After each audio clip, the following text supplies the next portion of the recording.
పశ్చిమ గోదావరి జిల్లా యలమంచిలిలో భారీ అగ్ని ప్రమాదం చోటు చేసుకుంది. కొబ్బరికాయలు స్టోర్ చేసిన భవనంలో మంటలు చెలరేగాయి. క్షణాల్లోనే మంటలు భవనమంతా వ్యాపించాయి. ఈ ప్రమాదంలో సుమారు ₹1 కోటి విలువ చేసే కొబ్బరికాయలు అగ్నికి ఆహుతైనట్లు యజమాని చెబుతున్నారు.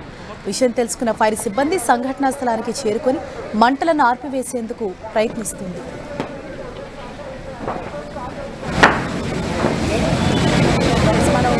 స్క్రీన్ పైన కూడా ఈ అగ్ని ప్రమాదానికి సంబంధించిన విజువల్స్ చూడొచ్చు. పశ్చిమ గోదావరి జిల్లా యలమంచిలిలో భారీ అగ్ని ప్రమాదం చోటు చేసుకుంది.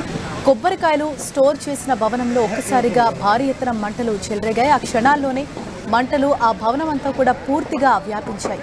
ఈ ప్రమాదంలో సుమారు ₹1 కోటి విలువ చేసే కొబ్బరికాయలు అగ్నికి ఆహుతైనట్లు యజమాని చెబుతున్నారు. అక్కడ కొబ్బరికాయలు స్టోర్ చేసి ఉంచిన భవనంలో ఒక్కసారిగా మంటలు చెలరేగటంతో పూర్తిగా అక్కడ స్టోర్ చేసిన కొబ్బరికాయలు అన్నీ కూడా అగ్నికి ఆహుతైపోయాయి.